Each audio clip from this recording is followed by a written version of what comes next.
agradecer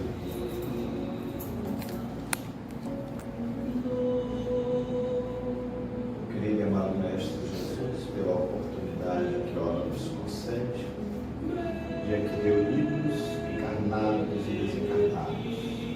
Sejamos agraciados com teu amor, a tua misericórdia e envolto na tua suave paz.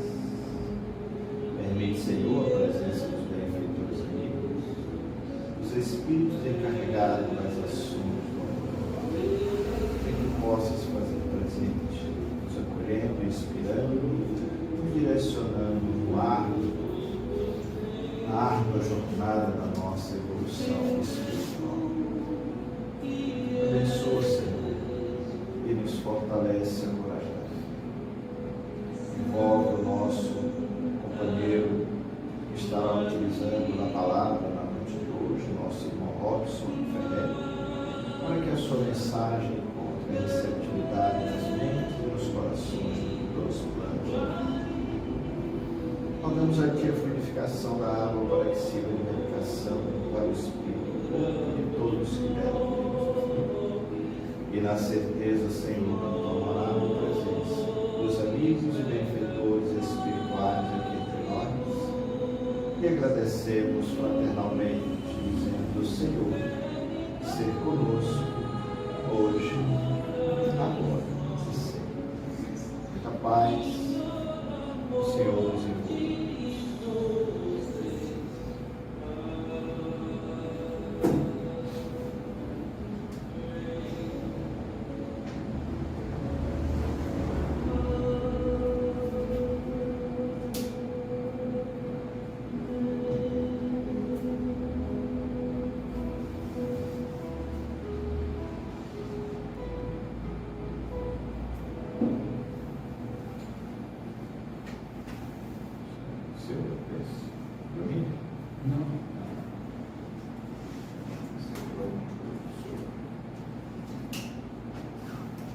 Gente, boa noite. Que a paz esteja com todos nós, sejam todos bem-vindos. O Cristo Paz nos acolhe a todos. As nossas atividades da noite de hoje, a nossa doutrinária pública, quinzenalmente realizada na nossa casa. Como já costumamos dar o alerta, a doutrinária é um tratamento coletivo para todos nós, onde a espiritualidade se faz presente, lenindo muitas das nossas historias, na harmonia, nos visitando, nos amparando, tanto encarnados quanto desencarnados. Temos também a alegria de receber os companheiros que vêm de fora aqui trazer o fruto do seu trabalho, do seu estudo, suas pesquisas, para interagir conosco. E a forma mais objetivada de se conhecer e se aprofundar na doutrina espírita é através do estudo, palestras, congressos, seminários, aonde nós vamos tomando contato com o conhecimento da doutrina, não é? Agradecer a todos aqueles que têm colaborado conosco, a senhora Marinilza, a caridade de nos trazer o nosso médio de transporte de hoje. Então, que o Senhor nos abençoe e sejamos bem-vindos. A palestra de hoje temos nosso irmão Robson com Kardec, a base, Chico, o exemplo. Uma palestra extraordinária, que vai focar o porquê Kardec é a base, porque Chico é o exemplo. Ontem, 3 de outubro de 1804, estaria portando no mundo físico o codificador da doutrina espírita. Hoje, se encarnado estivesse, eu espero um dia a gente estar vivenciando num planeta que nós tenhamos essa longevidade, Isso só os espíritos evoluídos, Sim. Então, Kardec estaria completando ontem 219 anos. Mas o que ele fez em 15 anos da sua existência física, a serviço da doutrina, nos deixando esse legado extraordinário, já valeu tudo. Então nós temos aqui hoje nosso irmão Robson aí para interagir conosco, nos trazendo essa dupla extraordinária, Kardec de um lado, o Chico do outro, nos trazendo um exemplo aí de grande profundidade com relação à nossa doutrina. Então vamos convidar aqui nossa irmã Lídia para um breve trecho do nosso Evangelho. Em seguida, nosso irmão Robson terá aí 1 hora para discorrer o seu trabalho. Irmão, que Jesus, os bons espíritos, esteja sempre com você, tá? E seja sempre bem-vindo a essa casa.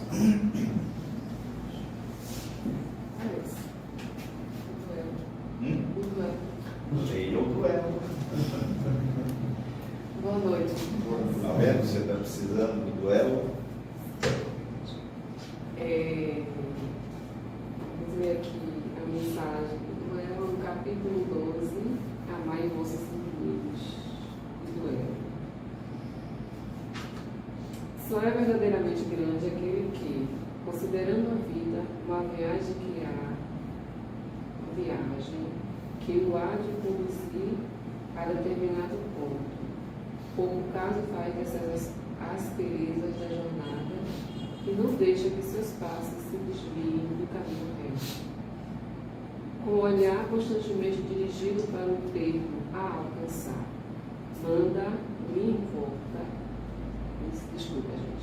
com o olhar constantemente dirigido para o termo a alcançar, nada lhe importa que as uses e os espinhos ameacem produzir-lhes ameaçaduras. Umas e outros lhe roçam o epiderme, sem o ferirem nem impedirem de prosseguir a caminhada. Expor seus dias para se vingar de uma injúria é recuar diante das provações da vida. É sempre crime aos olhos de Deus. E, se não fossem expressões iludidos pelo vosso prejuízo, tal coisa seria ridícula e uma suprema loucura aos olhos dos homens.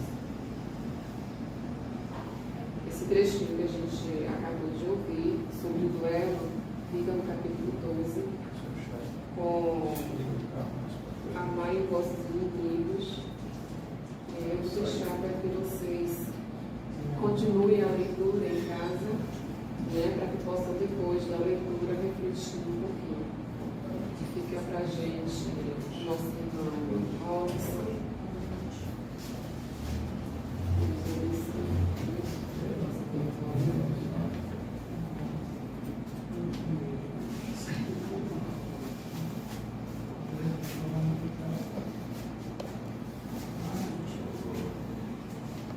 Amigos e amigas, boa noite a todos, boa noite a todas.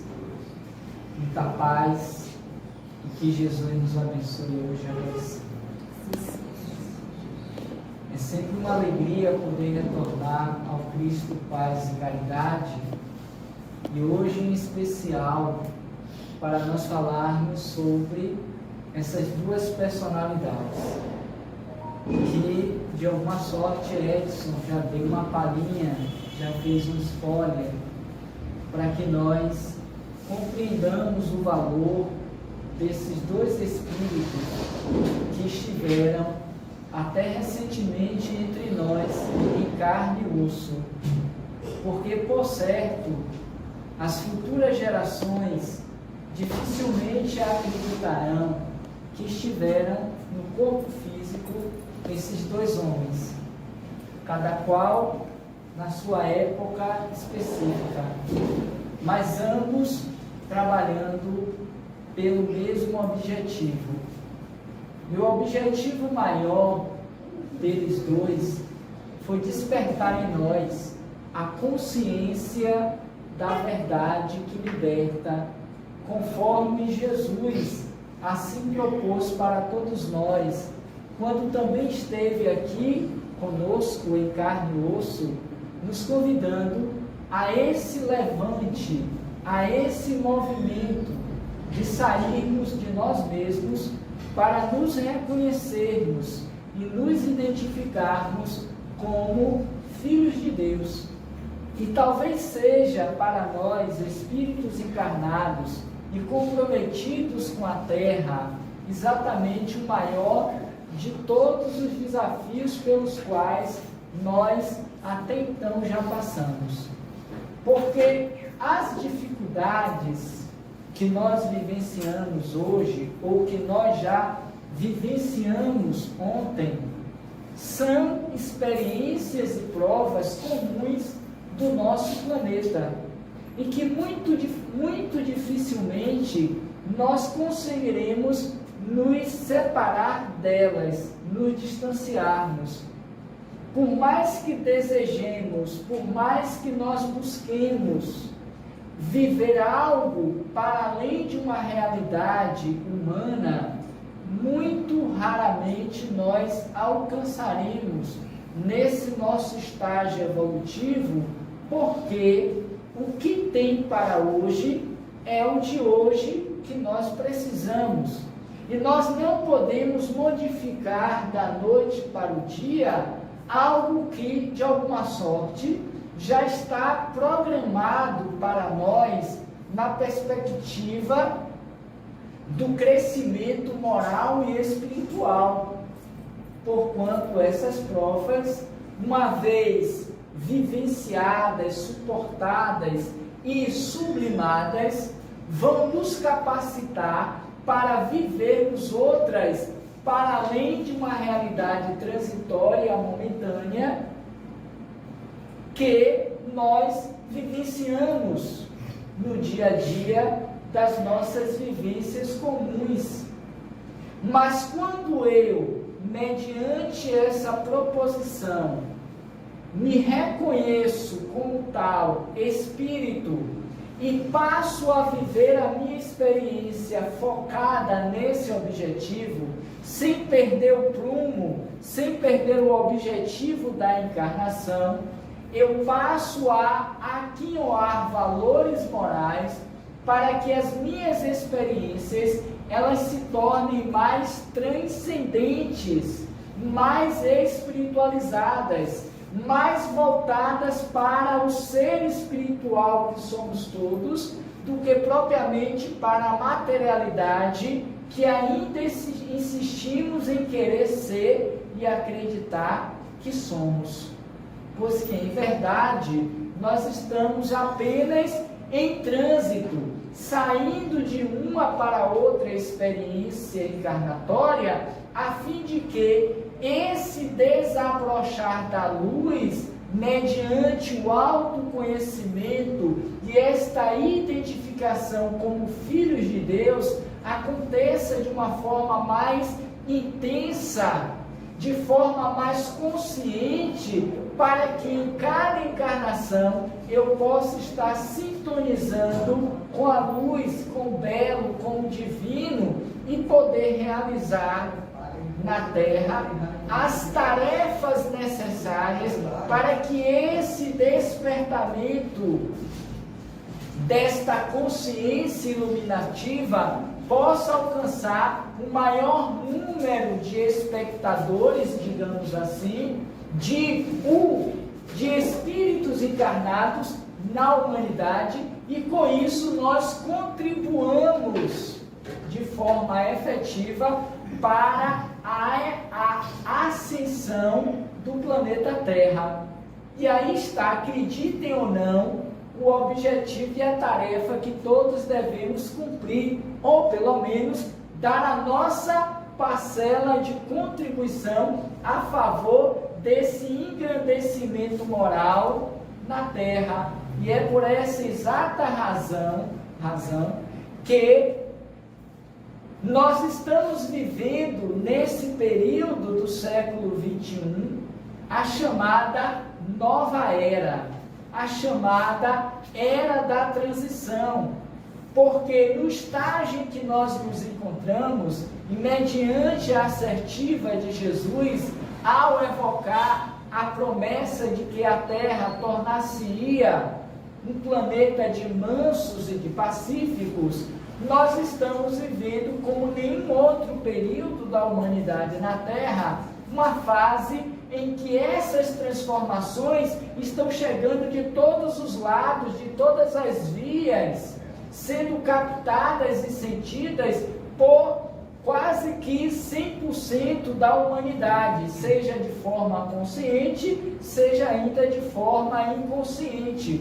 Mas fato é que nós estamos sendo impulsionados, chamados para sair do nosso comodismo, da nossa zona de conforto, do nosso bem-estar material, para que vivamos coletivamente uma proposta crística.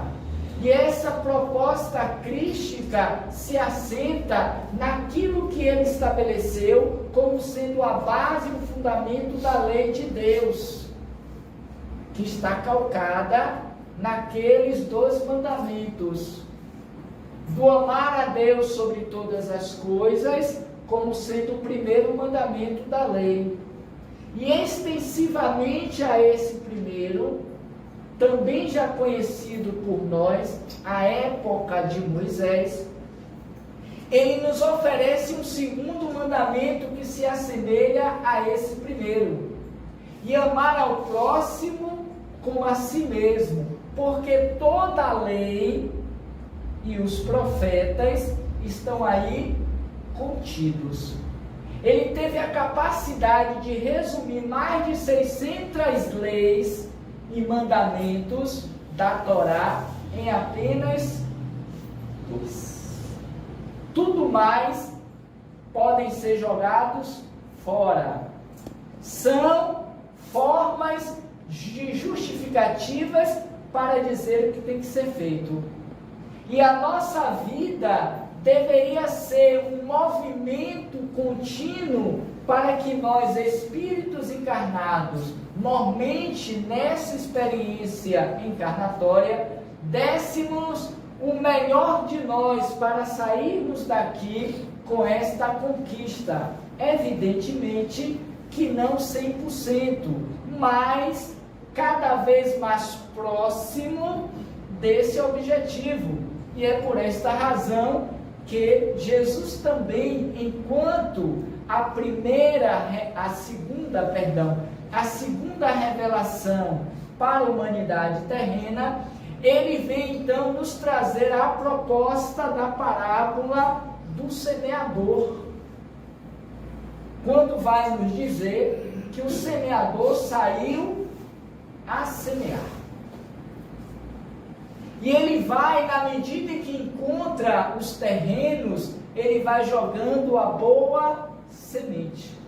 E ele observa que em cada terreno esta semente vai ter uma reação, um comportamento diferente em relação ao próprio terreno.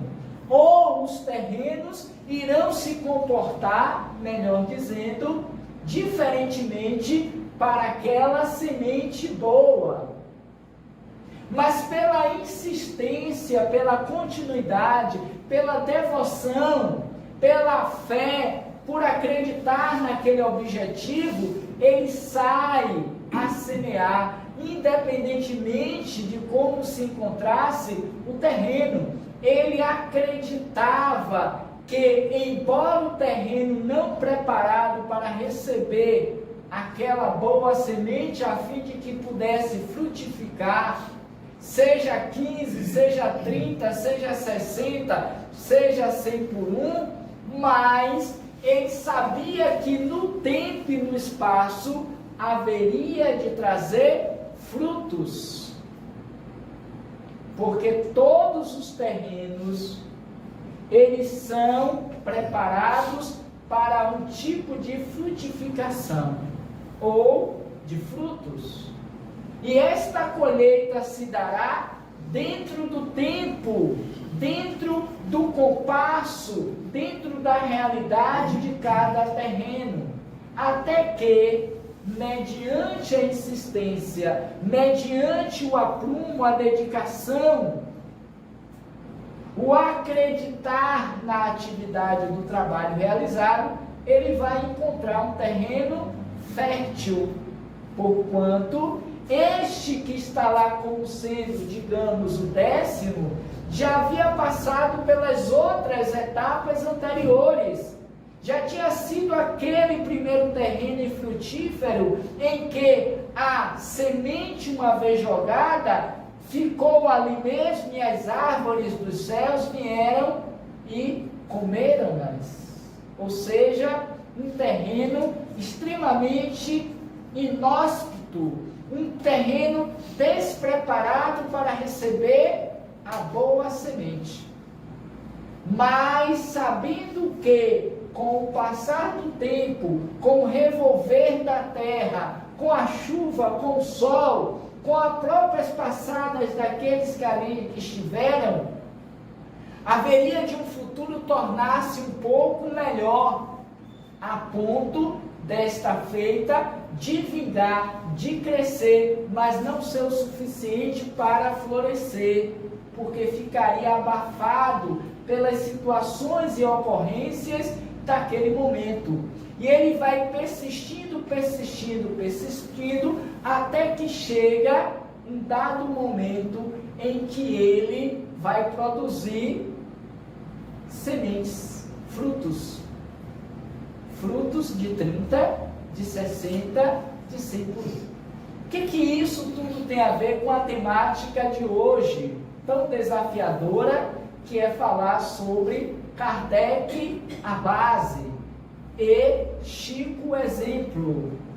Porque se nós não partimos de um pressuposto da reencarnação, enquanto sendo um princípio básico da doutrina espírita, para compreender esta, como tantas outras parábolas do Evangelho, não teríamos sentido estarmos aqui, porque a justiça de Deus se dá mediante esse princípio evolutivo através das reencarnações.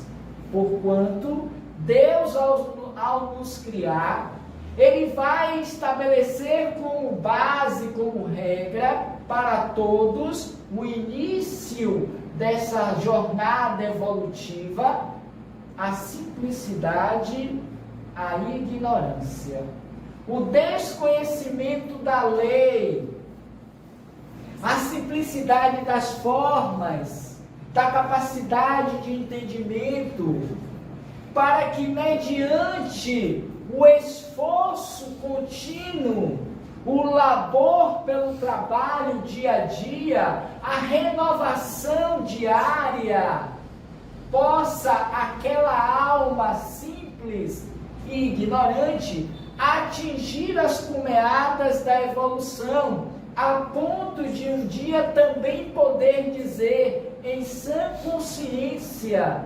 eu e o Pai somos um.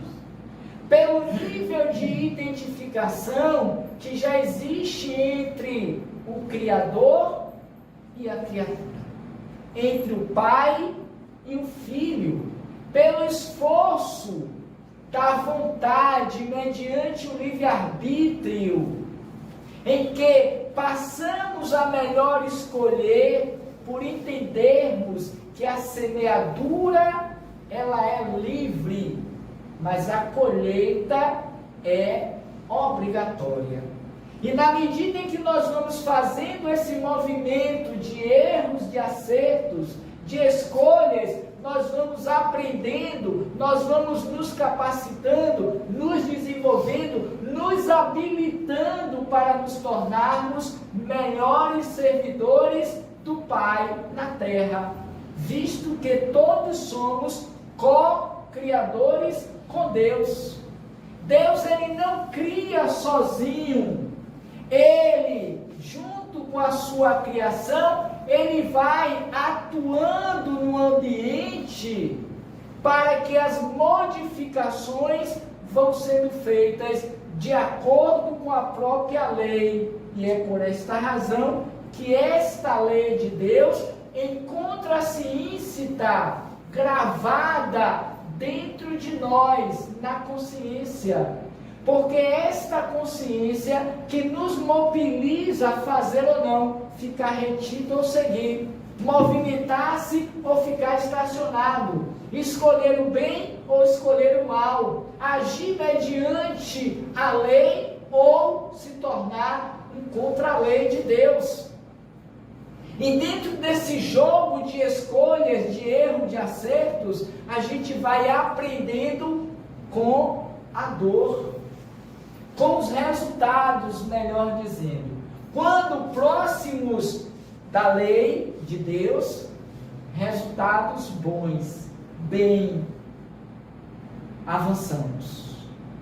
Quando distanciados da lei, vem o mal.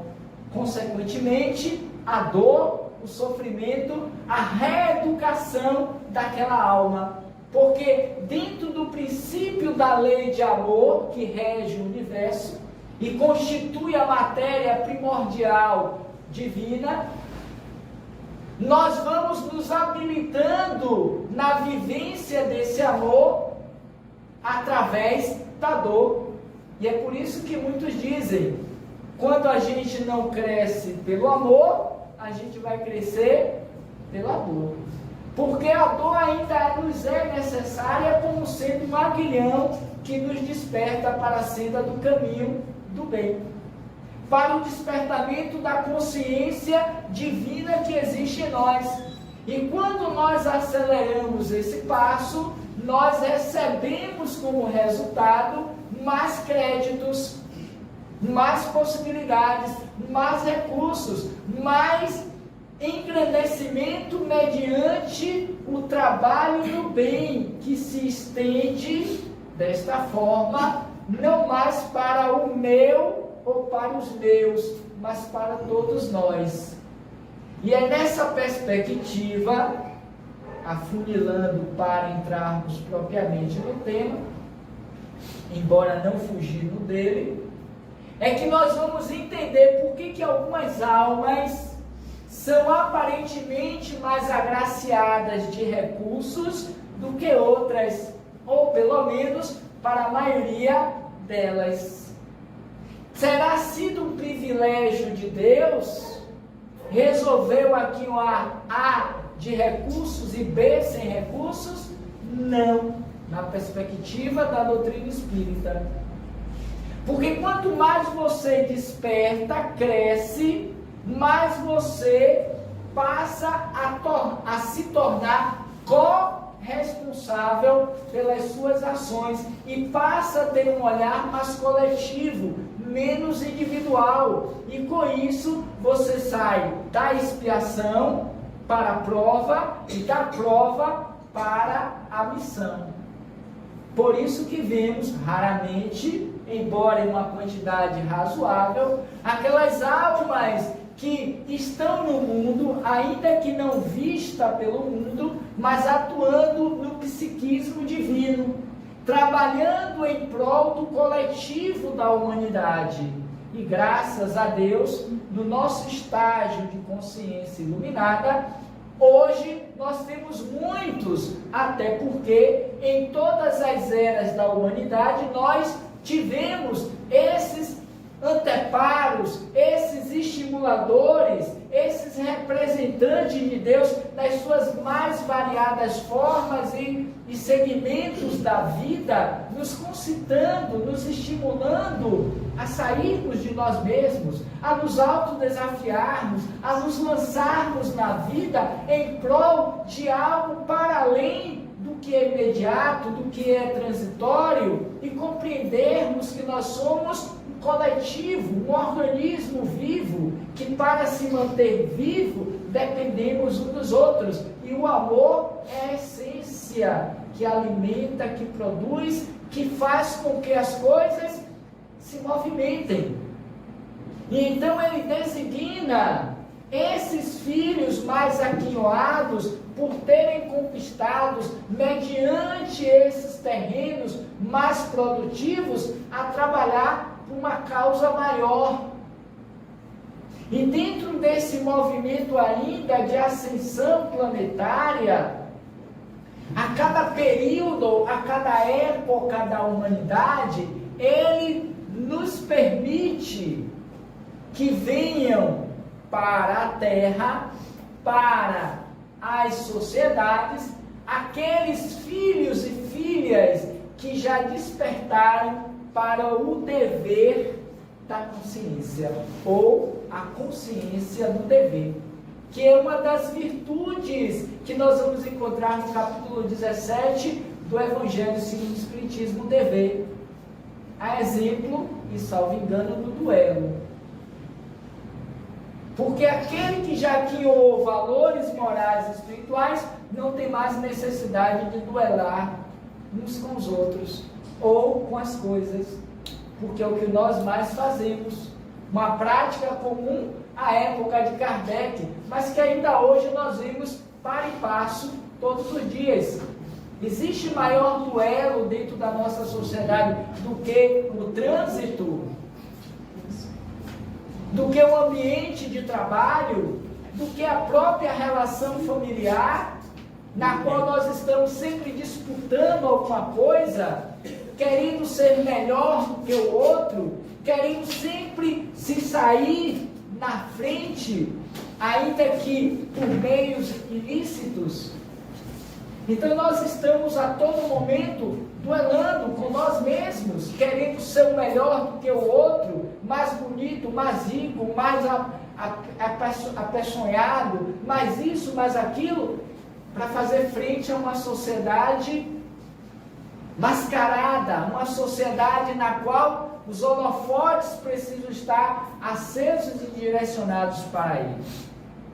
Enquanto esses poucos, mas significativos, homens e mulheres, espíritos, que trabalham pelo bem da humanidade, silenciam suas vozes, não aparecem tão habitualmente, porque estão a serviço de Deus. E aí nós vemos, dentro das revelações que Deus nos ofereceu, nesse caminhar evolutivo, pelo menos 3 grandes marcos, que são representativos, como sendo etapas vencidas para que uma nova abertura se faça, para que a humanidade continue na evolução. E o primeiro marco ocorre com Moisés, a primeira revelação, em que ele vai trazer o Decálogo, os 10 mandamentos.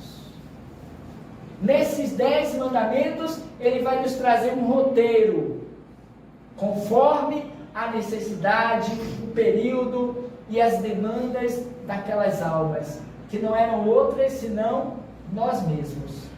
Nós estávamos lá com Moisés 3.500 anos antes.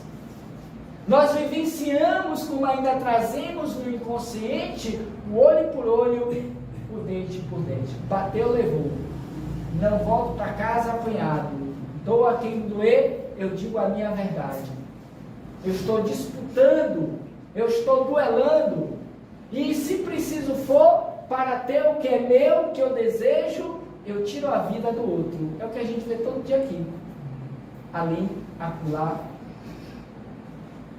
Porque o nosso estágio de consciência ainda é para essas coisas efêmeras, materiais, sensoriais.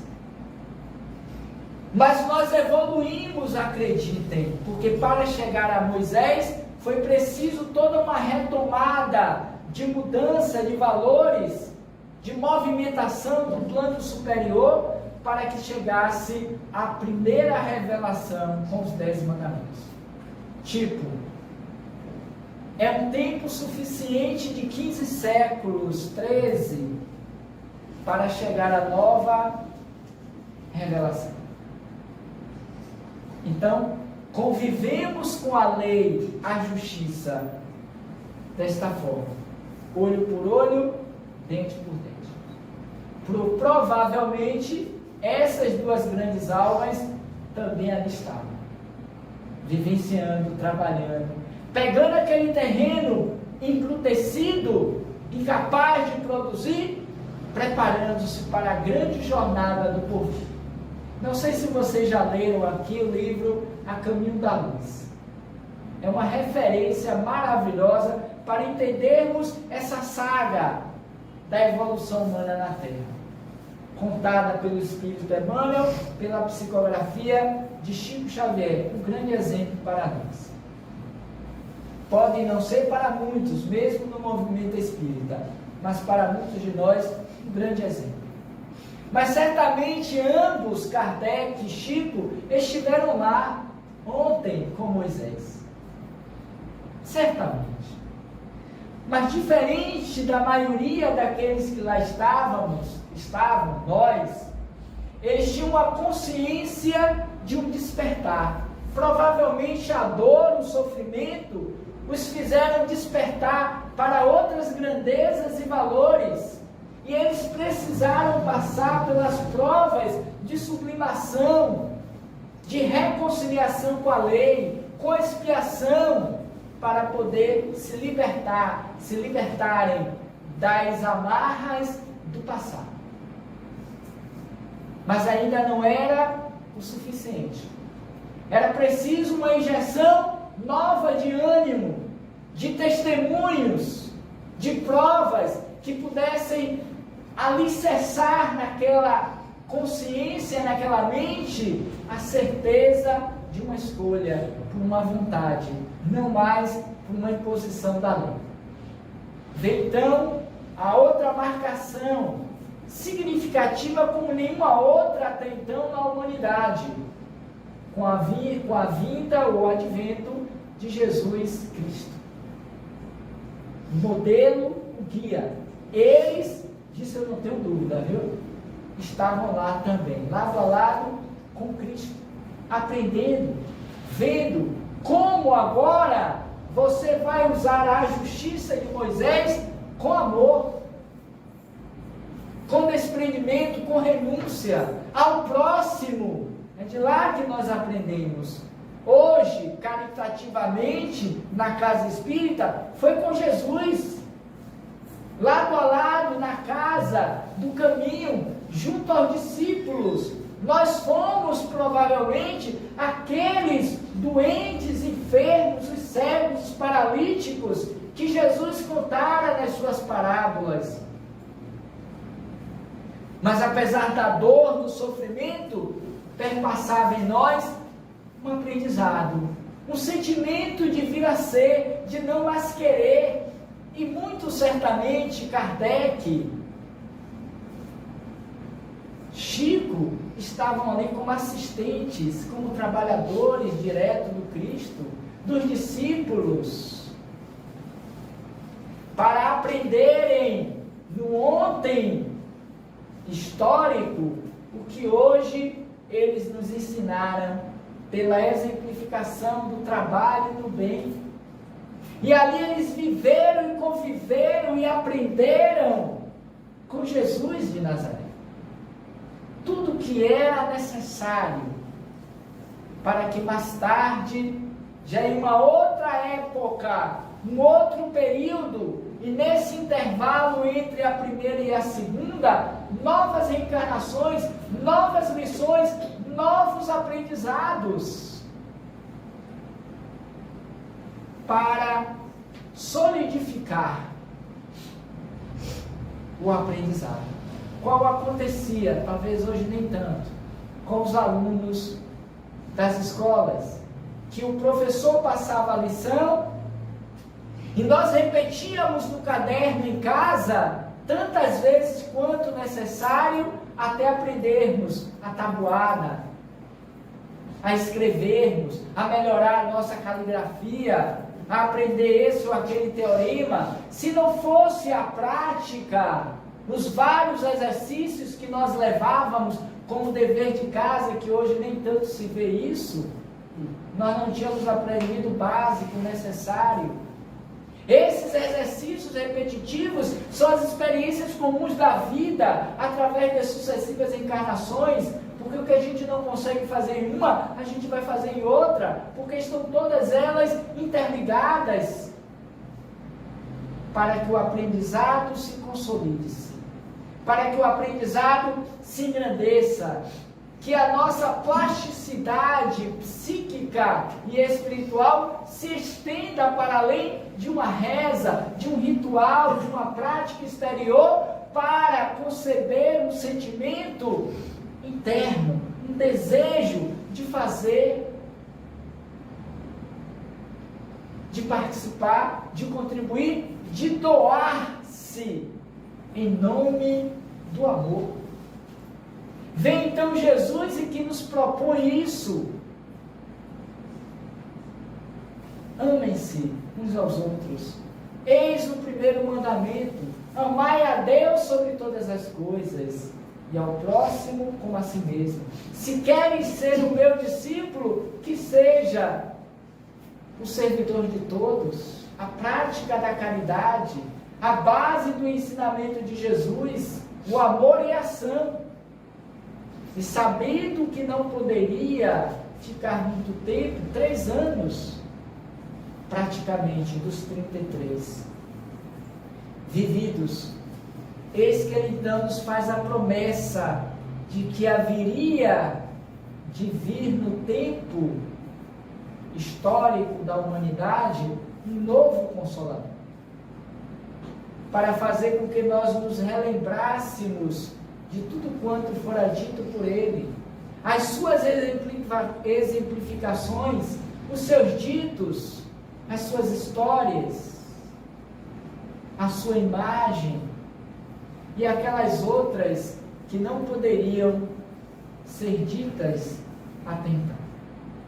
E eis que 18 séculos depois, na figura não de um homem, mas de um conjunto de almas que naquela movimentação das chamadas mesas girantes anunciava a terceira revelação, o Consolador prometido por Jesus, nos apresentando a terceira revelação, trazendo na base,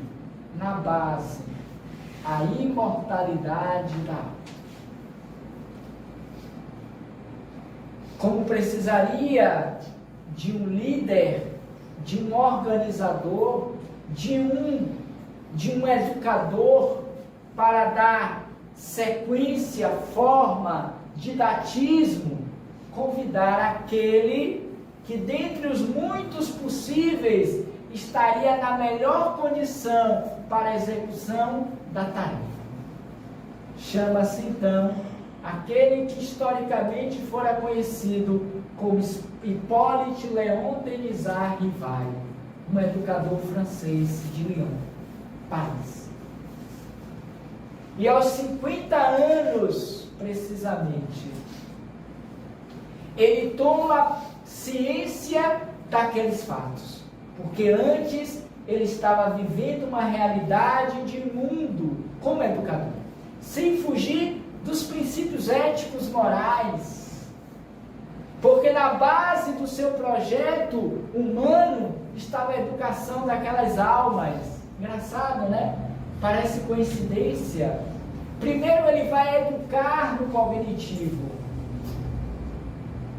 no que é humano, no que é de conhecimento gramatical, para depois educar a alma, a partir dos princípios das leis de Deus.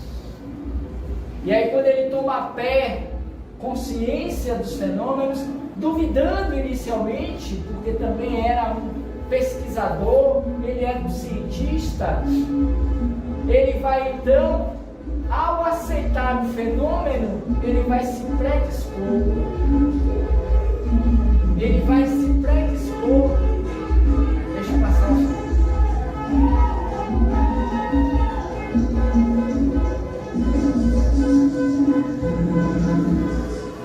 Ele vai se predispor a fazer inicialmente uma investigação para refutar aqueles eventos, mas só que ele não consegue.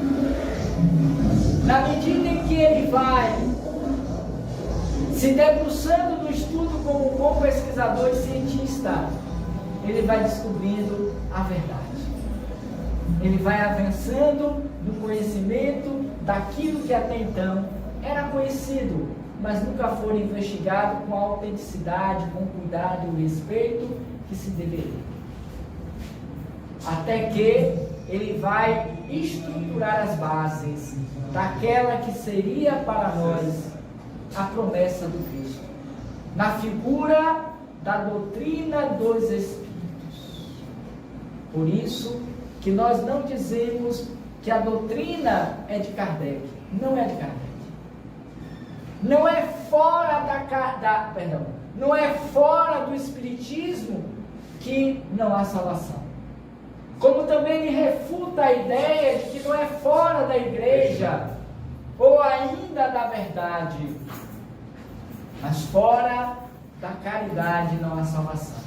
É o lema que ele estabelece como sendo normativa para todos nós que nos dizemos espíritas, que queremos avançar na senda do caminho e da evolução. Porque o que é a caridade, pessoal? Senão a ação do amor em ação, em movimento, na prática. Então ele traz nas bases pressupostos para justificar o objetivo da doutrina: a existência de Deus, a imortalidade da alma, a pluralidade dos mundos, a pluralidade das existências, as leis morais e tudo que concerne a própria natureza, porque Kardec ou a doutrina não trouxeram a comunicabilidade dos espíritos, porque a doutrina espírita não traz nada de novo, muito pelo contrário, ela vai buscar na própria natureza os seus princípios, a exemplo de Deus. Não é o espiritismo que inventa Deus, cria Deus, reforça a ideia de um Deus amor, de um Deus justiça, de misericórdia, qual o nosso guia, o nosso modelo nos apresentou, um Deus Pai, um Deus amoroso. Ele segue na mesma linha do entendimento, a exemplo da pluralidade das existências. Não foi criada, eles que vieram para dizer que a vida continuava. E o Espiritismo só surgiu no contexto da humanidade, da Terra, em 18 de abril de 1854, porque 4 anos antes, pouco mais, pouco menos, eles já estavam presentes dizendo, através das movimentações das mesas, de que eles existiam.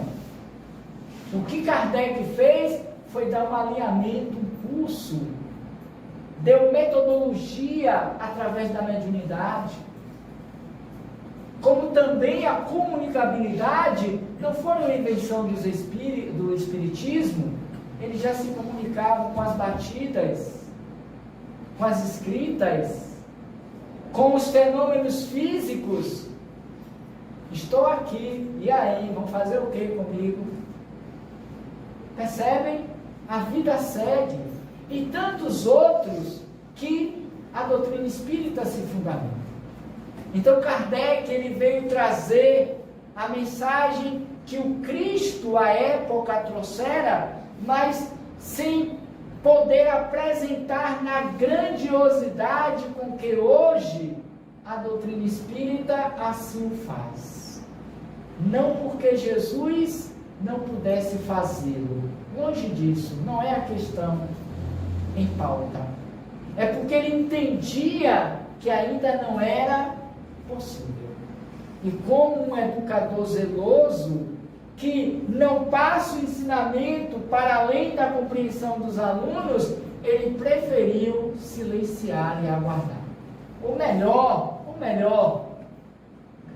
ele trouxera por parábolas. A exemplo da reencarnação, mediante o diálogo com Nicodemos, o doutor da lei. Nicodemos, uma coisa eu posso lhe garantir: para entrar no reino de Deus, que era o questionamento do doutor da lei, é preciso nascer de novo. Nascer muito mais do que de novo. Era preciso nascer da água e do Espírito, simbolizando os processos gestativos biológicos do corpo. Porque ninguém vive no corpo sem o processo biológico do nascimento. Ninguém cai de paraquedas. E do espírito, as mudanças, as transformações, as renúncias, as conquistas morais que nós alcançamos em uma encarnação, embora não todas, mas aquelas que são possíveis e necessárias quando assim empreendemos a jornada, para sairmos mais robustecidos, fortalecidos, conscientes e desejosos de sair de mim para o outro. Quem é que não se lembra aquela passagem quando Jesus questiona em meio à multidão: quem me tocou? Quem me tocou? Questiona 2, 3 vezes. E os discípulos, sem entenderem muito bem aquele questionamento, considerando a multidão em volta deles, um deles questiona Jesus: mas como saber, Senhor, tanta gente? Não tem como dizer que ele tocou. E Jesus insiste: alguém me tocou, alguém me tocou. Por quê? Porque uma virtude saiu de mim. É esta virtude que ainda não sai de nós que precisa começar a acontecer nesses dias de hoje.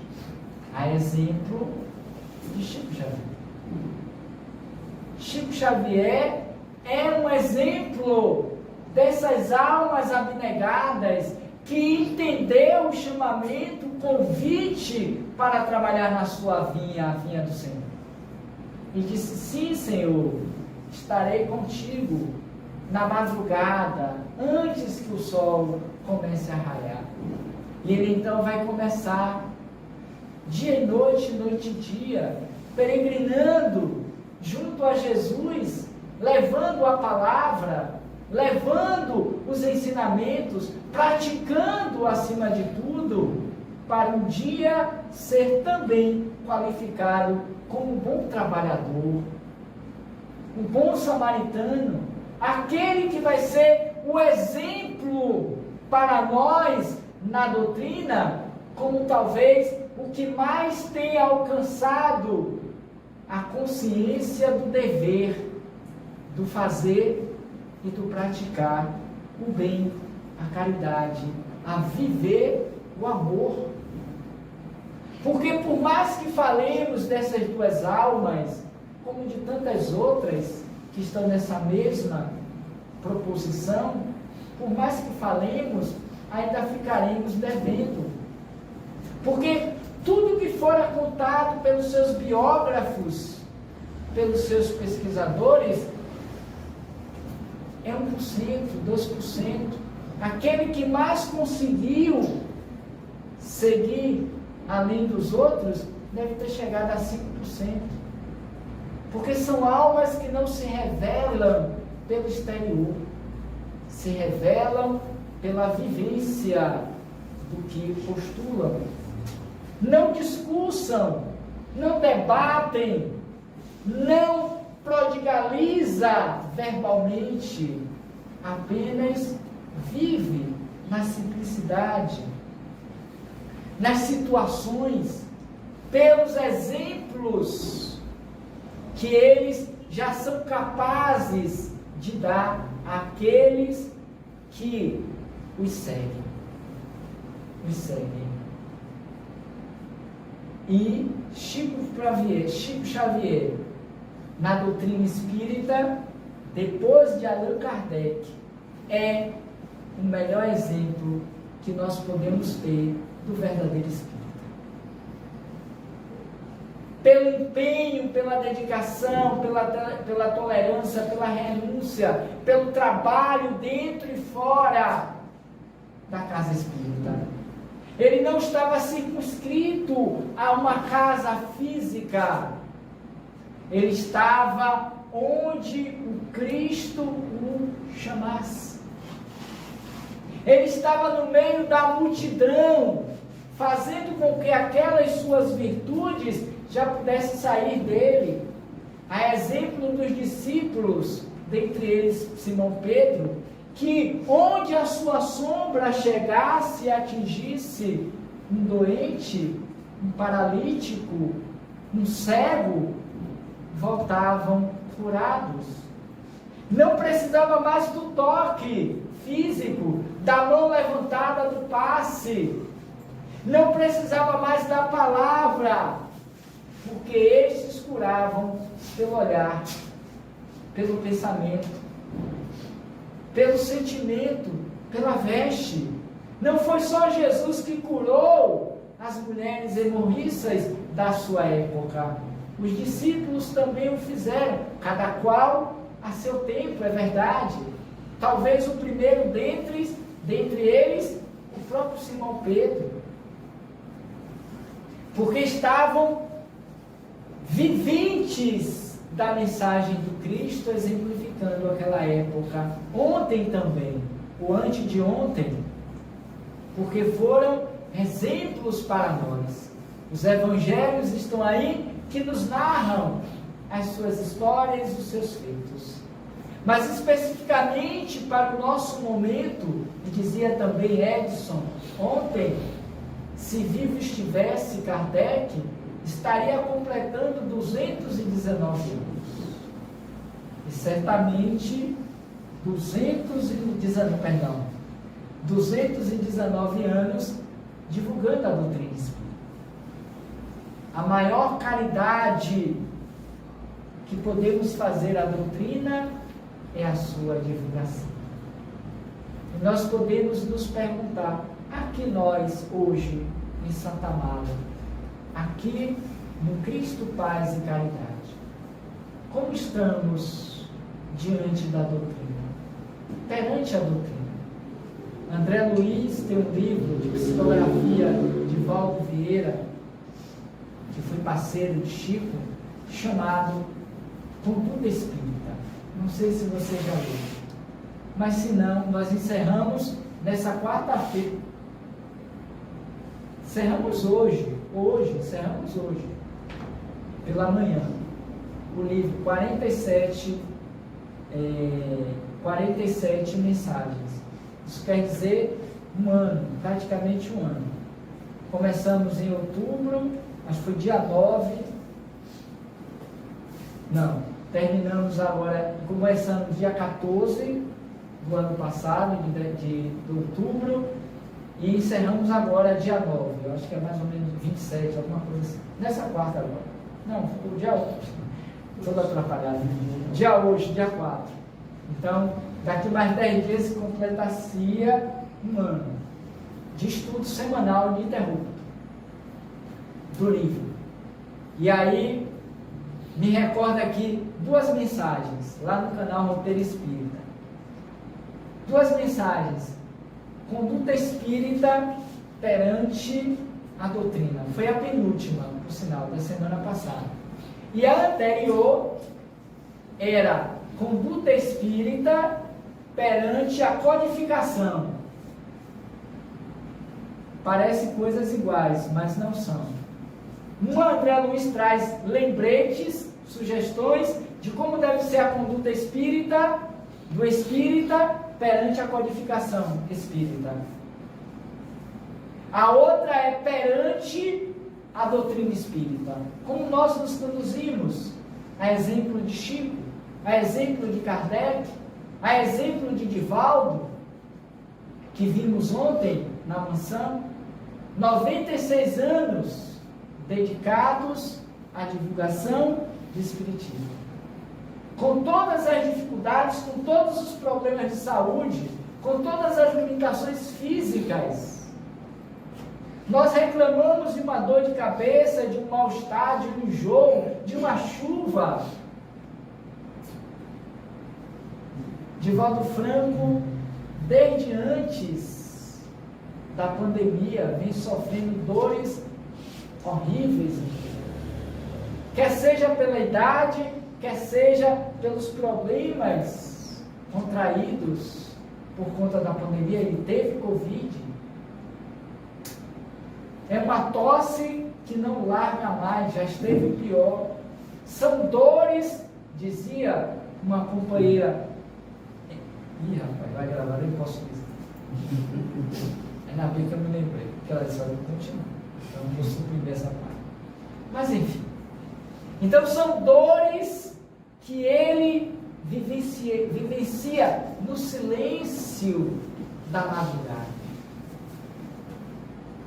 Ali, falando para quem o acompanha pelo canal da Mansão do Caminho no YouTube, e nós fazemos semanalmente, todas as quintas e todos os sábados. Aparece sorrindo, brincando, gracejando, fazendo aqui e ali uma piada, contando as suas histórias aprendidas e vivenciadas ao longo dos seus 96 anos. Que desde cedo, meninote, lá em Feira de Santana, diante dos fenômenos mediúnicos, teve a oportunidade de encontrar a doutrina espírita. E de lá para cá nunca mais se apartou dela. E ele disse ontem que todos os dias, todos, desde quando leu pela primeira vez até hoje, nunca deixou de ler um dia sequer o Evangelho segundo o Espiritismo. E eu perguntaria a vocês e a mim, qual foi a última vez que nós lemos o Evangelho segundo o Espiritismo? Quantas vezes lemos o Evangelho segundo o Espiritismo? São questões que a gente precisa se fazer, que a gente precisa pensar quando nós avaliamos a conduta espírita perante a doutrina. O que nós estamos fazendo dela, a exemplo de Chico Xavier, qual é o nosso grau de aceitabilidade, de vivência, de amor, de compaixão, de tolerância, de abnegação, de trabalho? Porque a gente pensa, eu já estou na doutrina uma vez na semana lá no Cristo, Paz e Caridade, já é o suficiente. Já estou dando demais 2 vezes na semana. Se for 3, vou me separar do esposo da esposa. E a gente fica nesse conflito, se vai hoje, se vai amanhã, porque é feriado, porque está chovendo. Mas diante da dor, do sofrimento, a gente corre a quem? Ao Cristo, Paz e Caridade, aos seus tratamentos espirituais. E quando a gente melhora, o que a gente faz? A gente o abandona. A gente não fixa residência na casa, não apenas pela casa, mas que a casa nos oferece como sendo aportes de transformação moral e espiritual. Como ainda tem sido sacrificial a nossa conduta no movimento espírita dentro da casa espírita, com a Covid e o seu retorno, houve como que um abandono geral dos trabalhadores, dos frequentadores. Diz Ledson, briga sempre comigo, porque agora só quer saber de live, depois quando está na live, viu?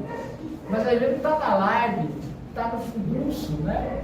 Está nas festas, está na cama, está nas depressões, está na Netflix da vida. Não quer mesmo que a gente use o nosso tempo de 24 horas para Jesus? Porque se vocês perguntarem a Chico ou a Kardec, eles vão dizer, meus filhos, eu nos meus 92 anos, Chico, e Kardec nos meus 65 anos, eu os dediquei 24 horas para Jesus. Porque Jesus está no Espiritismo. E o Espiritismo representa Jesus entre nós. Seja ontem com Kardec, a base. Por que é a base? Porque não dá para falar de Espiritismo sem falar em Kardec, sem conhecer as obras da codificação. O Pentateuco, pelo menos, os 5 livros, embora sejam mais de 20, os fundamentais. Por que é a base? Porque para compreender o que me acontece, eu preciso ter um olhar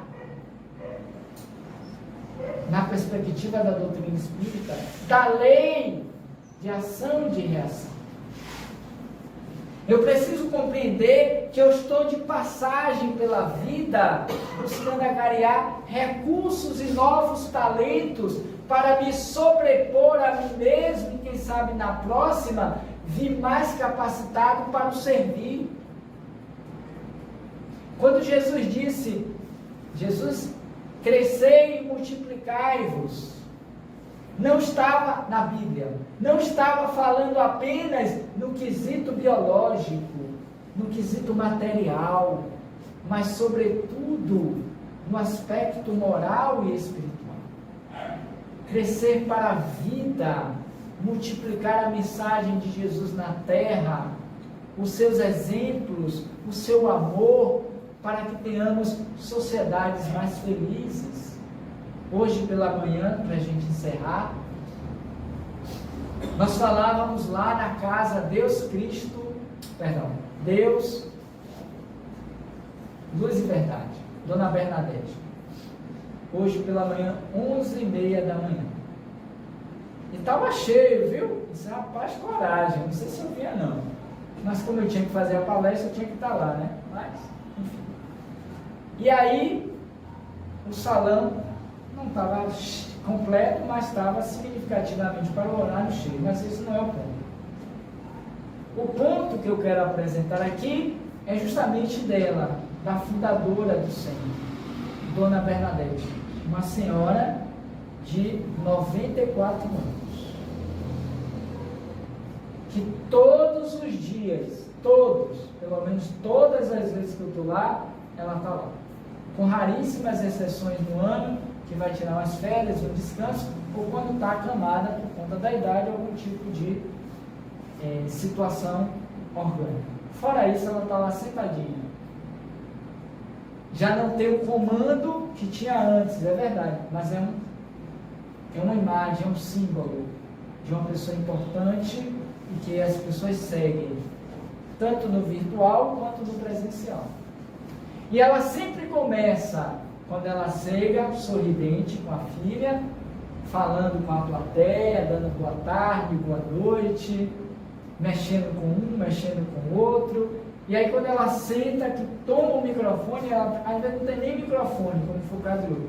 Vocês estão bem? Quem está bem aí? Diz aí pra gente. Ou seja, ela faz essa averiguação, ela vai querer saber quem está bem e quantos estão ali e não estão bem,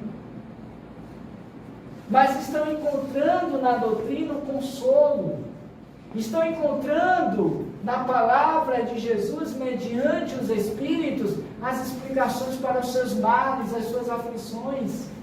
O vinde a mim, do capítulo 5, do capítulo 6 do Evangelho, o Cristo Consolador, vinde a mim todos vós que se achais aflitos e sobrecarregados. Recentemente fizemos uma outra palestra presencial também, pegando um tema do livro Pão Nosso, de Emmanuel por Chico, que o título é Onde Estão? Eu sugiro a vocês essa leitura, ainda esta semana. Onde estão? Número 130 é o capítulo. Já estou dando todas as dicas para dizer, não achei, não. É muita mensagem, não consegui achar. Capítulo 130, Pão Nosso. Onde estão? A gente pode se fazer essa pergunta, onde estamos? Em relação a Chico, em relação a Kardec, que é a base, porque não dá para falar de doutrina espírita sem evocar a presença de Allan Kardec. Como não dá para falar de espiritismo sem evocar o exemplo de Chico Xavier. Um menino que conheceu aos 16 anos de idade a doutrina dos espíritos, mas cujos espíritos já estavam com ele desde cedo, criança, que passou pelo infortúnio de perder a mãe em pouca idade, menos de 10 anos, e tem que conviver com a madrasta que dava gafada, que fazia uma série de tortura, hoje ela seria presa, né? Provavelmente, por conta da ação que ela infligia o sobrinho passado. Mas nem por isso ele deixou de sustentar na sua fé, na sua experiência com Cristo, o desejo de servi-lo durante 92 anos, no corpo. Porque se nós nos perguntássemos, para fechar, onde estaria Chico Xavier? Que nesse livro, eu ia fazer algumas referências, mas eu preferi trabalhar a partir das ideias que ele traz. Aprendendo com Chico Xavier, um exemplo de vida. Está aí um bom livro para ler. Conhecer um pouco a história desse missionário de Jesus, que até 2002, 21 anos atrás, estava em carne e osso conosco, lá em Uberaba. Mas Chico Xavier não é um espírito de uma centro espírita, de uma doutrina religiosa. Chico Xavier é um espírito cosmopolítico, que chama. É um espírito do universo, é um espírito universal. Transcendeu as paredes da casa espírita. Onde estaria hoje Chico Xavier com aquela sua boina, aquele jeito manso de um bom mineiro? Certamente, não sei onde ele está agora, mas certamente posso afiançar que ele está a serviço de Jesus, como exemplo para nós. Se nós perguntássemos, onde está agora Allan Kardec, o Espírito, que dizem ser, viu? Não sei se é, eu acredito até que seja possível, talvez seja aquele que melhor exemplifique a reencarnação de Allan Kardec. Dizem ser eles o mesmo Espírito. Há controvérsia, mas não sei porquê, pode ser também. Porque Allan Kardec dissera que a sua encarnação, a sua reencarnação seria breve. Chico vai encarnar em 1900, salvo engano, no início do século. 1910, obrigado. 1910. E Kardec vai desencarnar em 69, 1800. Então, curto prazo de tempo para que ele retomasse, para dar continuidade ao trabalho que começara. Com Kardec no intelectual, no cognitivo, para assentar as bases de uma doutrina. E agora, como Chico, se é que é, viu? Não estou dizendo que é. Se for, e eu não vejo nada contra, para trabalhar o exemplo do amor, da fraternidade, da caridade, nos convidando a esse exercício. Por isso vai dizer Kardec, espíritas, eis aí o primeiro mandamento, amai-vos. Eis aí o segundo, instruí-vos. E Kardec e Chico são os dois grandes exemplos que podemos trazer como tendo sido fiéis ao propósito de Jesus, de viver a sua mensagem como nenhum outro vivera entre nós até então.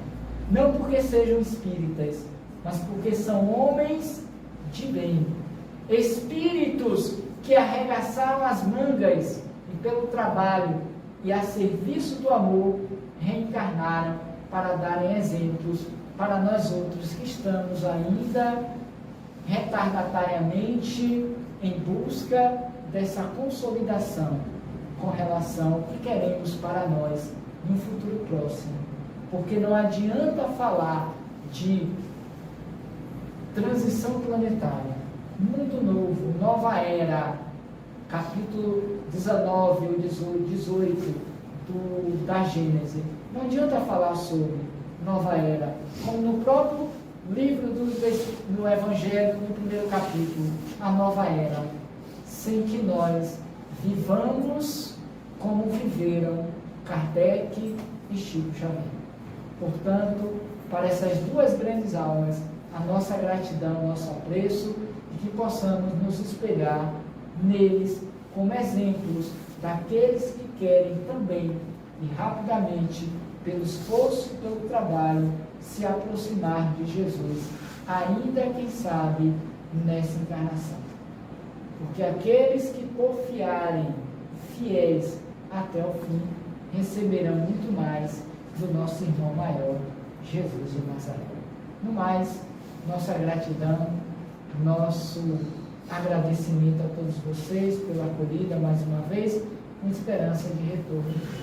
Muita paz, muito obrigado a todos.